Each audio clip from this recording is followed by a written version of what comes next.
Can anyone hear me? Yeah, I can hear you. Okay, And we're live. great, thank you. All right, it is 5:30 p.m. on January 4th, so we'll call to order the Town of Port Royal Zoning Board of Appeals. The board members are Scott Clark, Phil LaFontaine, and myself. For those of you who don't know us, our first order of business today is to approve the meeting minutes from our November 2, 2020 meeting. Is there a motion? I'll make a motion to approve. I think Scott is on mute. I see him talking, but. Did he make a motion? Sorry about that. Mr. Chairman, I motion to approve the meeting minutes for our meeting on, when was it? Till November 2? November 2. I'll second that. Okay, all in favor, say aye. Aye. Aye. All right, the meeting minutes from November 2 are approved.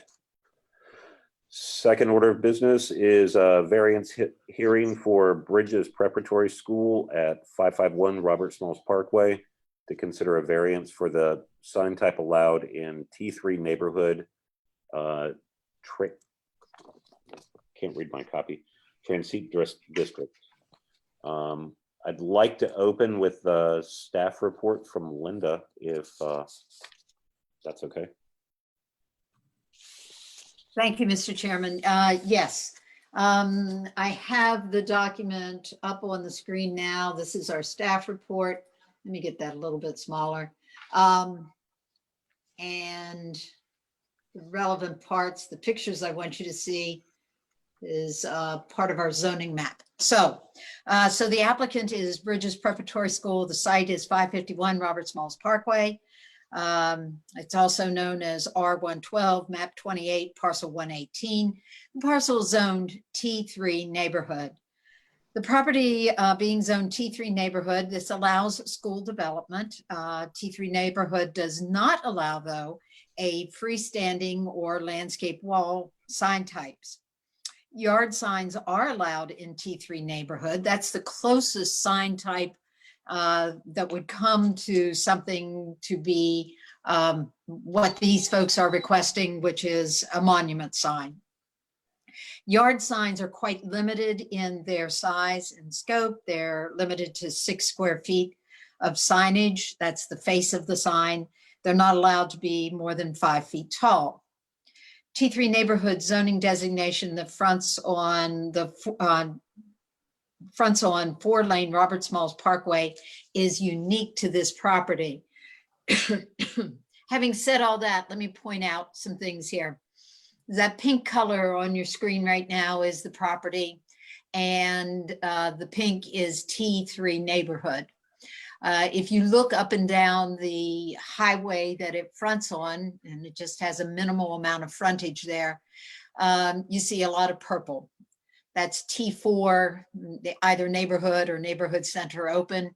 All of those zoning designations allow for signage that is more appropriate to a 45, 50 mile an hour road, like a monument sign. T3 neighborhood, while allowing the development that happened there, it does go deep into the neighborhood. And whenever this was annexed and zoned, it was council saw to zone it T3 neighborhood. And so that's why we have the situation that we have here this evening. The applicant is requesting a variance from the strict application of the zoning ordinance, i.e. this prohibition of a large monument sign, a larger monument sign out there on the highway. Beyond this, my staff report always reminds you of what the criteria is for approving variances. And in addition, we have of course, the application from the applicant, who has laid out their criteria and their noted statements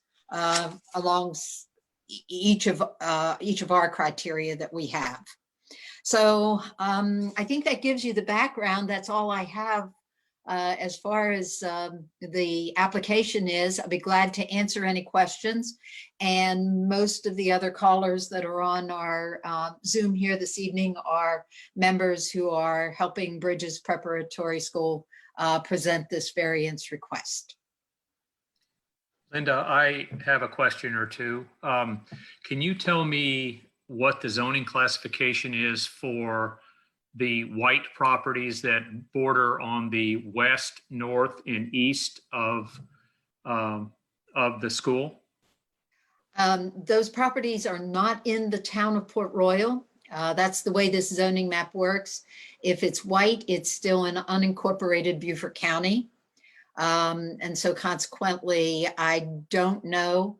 I would venture to guess that it's something of the T4 or conventional zoning that's represented here in the town, because when we wrote the code, which the county was a part of and adopted a very similar code, that was the point, that we would that we would try to use the same kind of language no matter what jurisdiction you were in. So I would guess that it's going to be T4.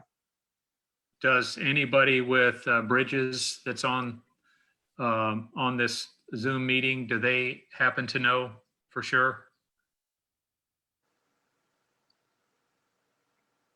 This is Dale Strecker. I'm with the architect, and no, I do not know for sure. I do know directly across from the school site is the large water tower that you're probably familiar with. But yes, the other white properties, I do not know what they are zoned. And Linda, one last question for me. The school would be an allowable use in T4 or T4 open, correct? That is correct. Okay. Yes. Okay. Mr. Chairman, maybe we should hear from Bridges or their representative. Again, this is Dale Strecker with the FWA Group Architects. I presume I'll be the one to at least I put together the application before you, so I guess I'll go ahead and speak. And if anybody from Bridges Prep that's also on the call has anything to add, I appreciate anything that they would add. But yes, basically, as Linda pointed out, she did a very good presentation. Is that the sign, the freestanding sign permitted for the T3 zone is basically 6 square feet, and that's such a small sign on a 55-mile-an-hour highway that it's really difficult to see or read. And excuse me. Again, with the 150-foot right-of-way also for the Robert Smalls Parkway, the sign would have to be, can't be located within the right-of-way, would be on the school's property. And the nearest driving lane of the road is, I believe, 47, 48 feet from the property line. So again, that puts the sign at least that far away from the edge of the road, the nearest driving lane. And again, the concern of a sign so small as only 6 square feet is very difficult to read from the road, and actually maybe even be more hazardous than the larger sign that's allowed in the T4 zone, because people are possibly slowing down or more distracted as they're driving, trying to read a sign of that small size. And then also as Linda pointed out, though the site is fairly large overall, there's really a very short or small section, I think of only about 60 feet long, that actually fronts on the road. And so and most of that's filled up with the driving lanes in and out of the property. And then of course, immediately adjacent are other properties that actually have trees that are pretty much up to the property line. So again, you have to be pretty close, I guess, before you can even see the sign because of where it would be set back into the property. And again, as Linda pointed out, just that other signs along the road for businesses are of the larger size, so it really doesn't seem that that this size would be out of character for the roadway or the neighborhood, and this simply would help people to be more easily identify the school. Linda, what's the difference in square footage between the two signs? 25 and 25 square feet would be allowed if this variance is granted. And right now it's 6 square feet. And As Brian, well, their as well sign as, is currently at 22 and a half. I think the sign structure is also important in this question. The yard sign, which they are allowed to have now, would not envision much of a monument, much of a support structure. It's truly, for example, we have a school that is zone T3 that is in a neighborhood. It's off of Broad River Drive, and they got along just fine with the 6 square feet and the diminutive sign structure because the speed limit on the road is 25, 30 miles an hour. It's appropriate. But I think the thing that makes this different is that it's on a much larger highway road, and it does have such a small step out onto that road that the zoning designation really went back and respected the neighborhood that it was back in, as opposed to reacting to the fact that it was going to be on a 4-lane, 5-lane road. Okay. So if you mind, I'd like to add a comment in there. Everybody can hear me, correct? Yes. Yes. Okay. Based on the drawing and based on what I looked at and based on the maps, it's a 55-mile-per-hour zone, and according to the application, it's 45 feet off the main travel route going east off the highway. So that is a relatively fast speed to look at a small sign. Lucky for us, gentlemen, the members of the board that are here, we are pretty experienced in dealing with these signs. We've had to deal with the sign issue, but looking at the situation, and please, what I'm trying to get is your argument back here is, I think this is completely different just because how narrow their entryway is, the speed of the road, and the distance off the road. It seems to me automatically like there's a hardship there, which somewhat would, in my opinion, would warrant this sign. Does anybody want to come back with me on that? If they feel differently, or to me, it's pretty simple. Phil, my only concern with this is the actual brick monument part of the sign. I agree with everything with you that you just said. My only suggestion to the board and to the school is there a compromise? And I was looking at the picture of the application. Yes, Linda, if you could please bring that up. Thank you. Yes, no, that one right there.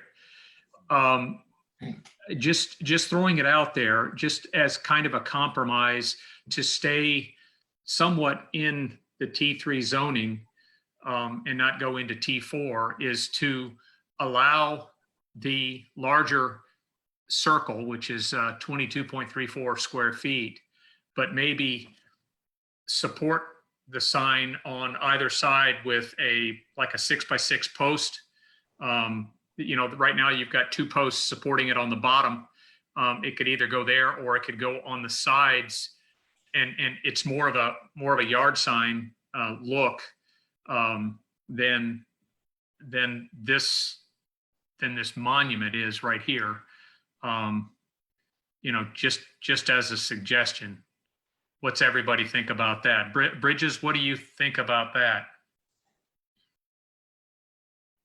As the architect, I'll chime in, but hope that the representatives from the school also would add what their thoughts are. And I realize in this image, the brick, at least for me, is looking very bright red or orange, and the intent is to match actually the color of the brick on the school, so it ties into the design of the school itself. It has a brick water table and below, and just to kind of give it a little bit more of an anchor. I appreciate what your thought of trying to minimize the extent of the structure, but I guess also it might help to shield the lighting that is allowed from the opposing traffic, that's pointing up at the sign, although it is the lighting is a shielded light. But yeah, again, I appreciate anything that any of the school officials might have to comment on that as well. But looking at that monument sign with the brick, it's only 2 foot high, correct? And then you have the larger sign is coming up through the center of that with the circle. It's 2 foot high. That's correct. Yes, the piers, if you will, at either end are 2 feet high, and then the section at the center is 16 inches high. Just to the board members before anybody else jumps in, at 2 foot high, it's not high, it's not impeding vision. Potentially putting 2 big sticks on the side of it, one, I don't think it would look as good, and 2, it would actually make it larger in nature by going all the way up the side to support the larger circle, I believe. That with that being 2 foot high, I don't think that's really big. Now, when you're going 4 and 5 foot high with a block wall, that's a little bit of a different story. So again, my last little bit of input on there, and anybody else can jump in. No, I agree with you, Phil. I'm fine with it the way it is. I do have something I need to point out. Looking at this, I've discovered that that base monument is larger than what is allowed by the sign ordinance. It appears that a sign width, and that's the width in this image from left to right, which measures out 8 feet, 8 inches, I think, is only allowed to be 6 feet altogether. So Based on T3, correct? no, based the Based on sign T- makes based on the monument sign, the freestanding sign. Is that a typo, or is there something incorrect about that? That is I'm not a asking- typo, actually. I'm sorry, Lynn, to interrupt. And where it says 8'8", I think that was based on an earlier size. It's actually slightly larger than that by 8 inches. So it'd be 9'4" as we proposed. And my apologies, I missed, I guess, seeing in the ordinance where the 6 feet width was stipulated. Linda, what is the depth that we're dealing with on the sign ordinance? Help me understand depth. Front to back, looking at it Okay. here. Uh, Yeah, that view. that view there, nothing is called out. There's Okay. there isn't a regulation. Okay, The dimensions that are regulated are the signable area, the width, and I will call that the width, and the height. It complies to the height, 7 feet, but the width is 6 feet. So that would have to be brought in a bit to accommodate the letter of the ordinance. okay. Bridges, how long have you been at this location? We've been there for probably about 3 years now, maybe 2-3 years probably. And I drove by the site the other day, actually talked to the foreman who's doing your expansion. You currently don't have any sign, right? No, we don't. Due to us having a USDA loan, we are obligated to have a USDA sign up for our loan. So we just pretty much have the wooden signs, which is, probably a 4x8 piece of plywood that they, cover up with a little decal pretty much. On the road, we don't have anything. So pretty much right now, everybody asks where we're located. We tell them across from the water tower because that's a good, monument point to see. Sure. So as you go down the road, you don't know we're there. Just a few days ago, the property in front of us, which is up for sale, had bush hogging, Oliver's bush hogging come through and mulch it all. So now you can finally actually see the school. But once that grows back up, you can't even really see the school is there other than you just see it turning off. Okay. I guess that what's going through my brain is you've been there for 3 years without a sign. Why do you think you need a sign? You're a destination location. The buses obviously know where they're going, and the moms or dads that take their kid to school knows where they're going. Well, we actually have been at this property. We just moved into our new building, which is our middle and high school building, and we're building our K-5 now. We moved in January of 2020. Before that, we had modulars on the property. So we were kind of in the mode of expansion, and really our sign probably should have happened with the first build. But, we've been focused on getting our K-5 built to all get on one campus. And we do have a lot of complaints from parents, and we're a growing school. So every year we're growing our capacity within our school. So we have new parents, we have grandparents, we play sports, we have sports coming in, and we have, other people from the community coming into our school. And it is very hard to see from the road. Yeah, I'll grant you that. Yeah, so we have had a lot of, complaints about it, but we kind of have been so focused on our growth with our school that, we didn't get our sign done in the first phase. And then, we also weren't sure if we were going to expand more with property or what we were going to do. So we kind of waited to make sure our entrance worked and everything was working. And we're kind of at that point now where we're going to have all of our K-12 here come August. And, we need to have our face on our school. Right now we're kind of we feel like we're here without an identity, like without our real sign and showing where we are.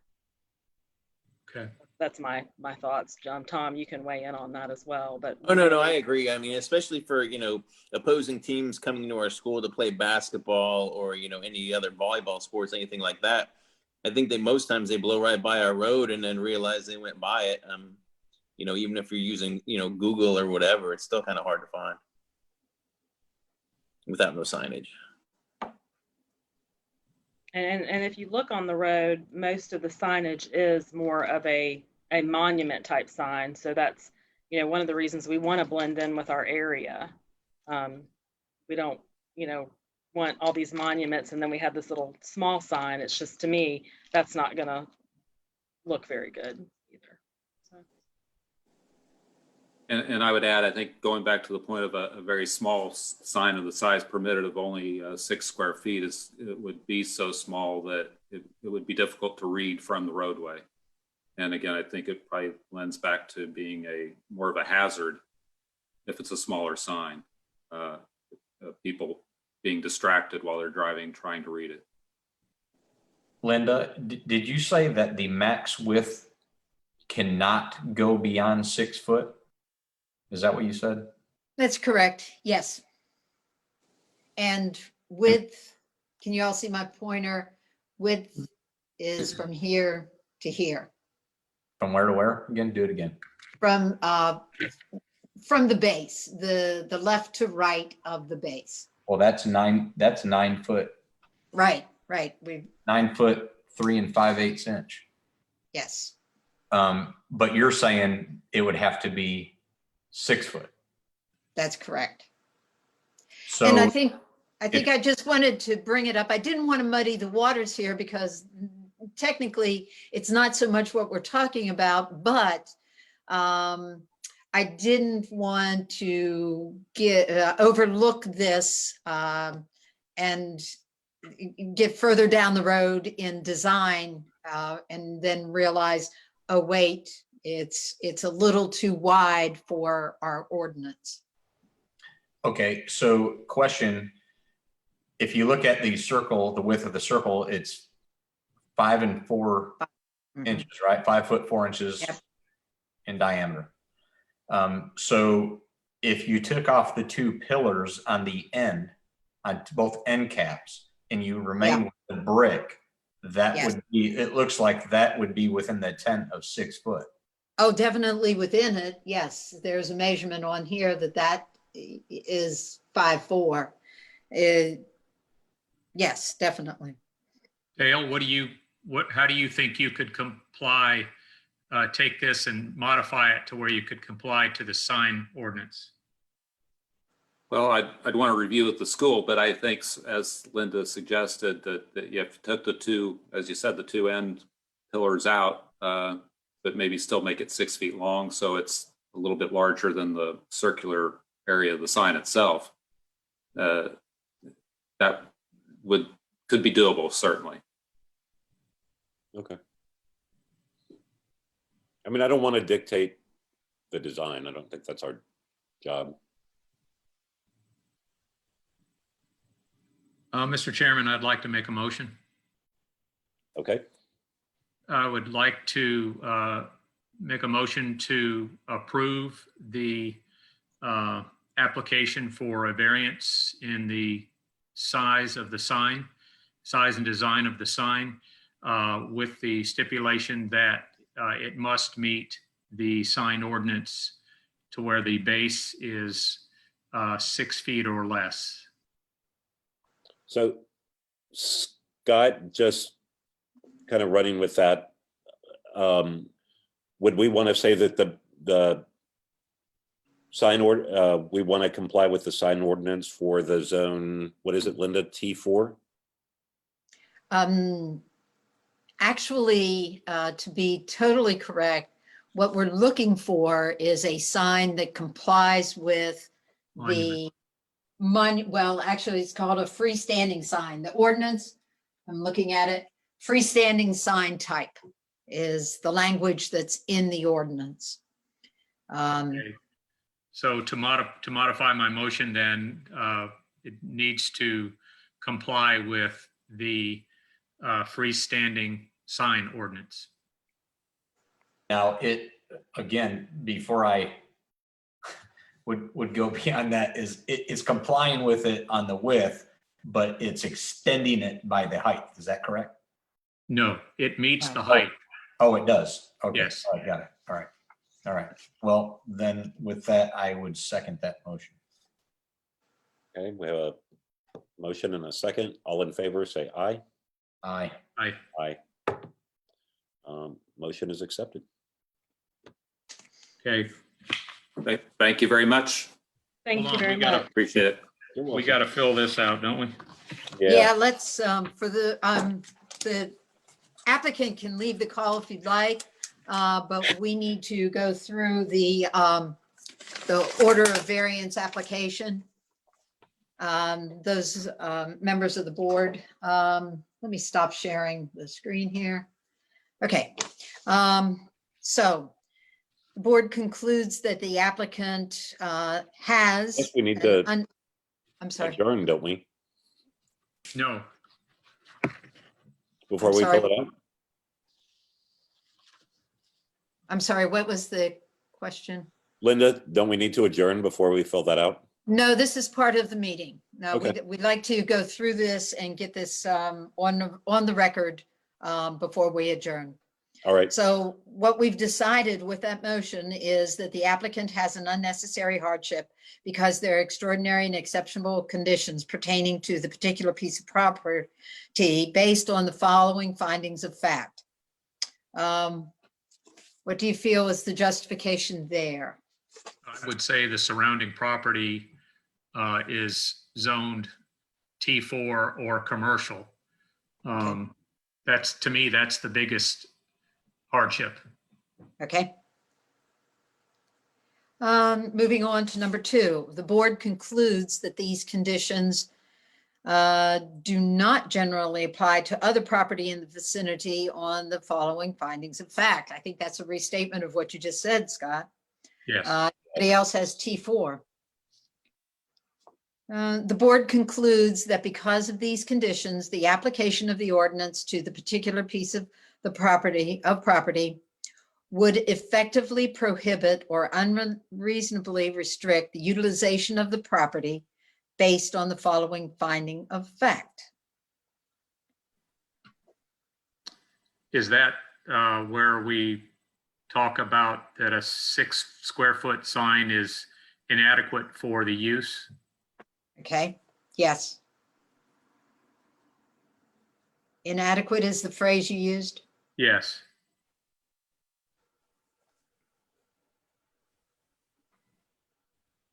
Okay.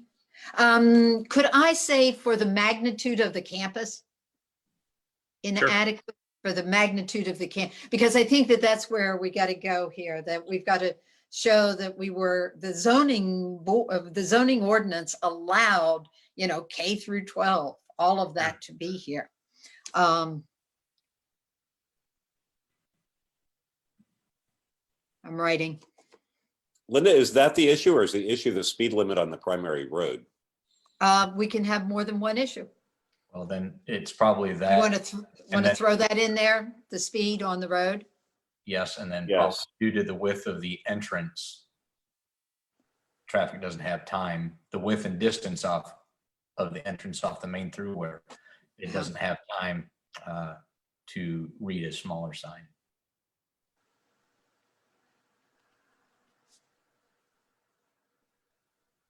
Okay. Number 4, the board concludes that authorization of this variance will or will not be of substantial detriment to adjacent properties or the public good and character of the district. So will not be of substantial detriment and will not be harmed by the granting of the variance based on the following findings of fact. I think it goes back, I don't want to put words in your mouths, but it goes back to the fact that everything is T4 and has those obligations as their neighbors. Yes. The board concludes that the effect of the variance would or would not be to allow the establishment of a use not otherwise permitted on the zoning district. It would not, we're not changing the use. Would or would not extend physically a non-conforming use of the land. It would not. We don't have a non-conforming use. Would or would not change the zoning district boundaries of the official map. It would not change. We don't have that authority. We're not doing that. So I think that's the way I'll check those boxes. And I believe that is all I need this evening. Great. Okay. Do we have a motion to adjourn? Yes, I'll motion to adjourn our meeting. Second. Second. All in favor, say aye. Aye. Aye. Aye. All Thank right. you all for your help this evening. Thank you.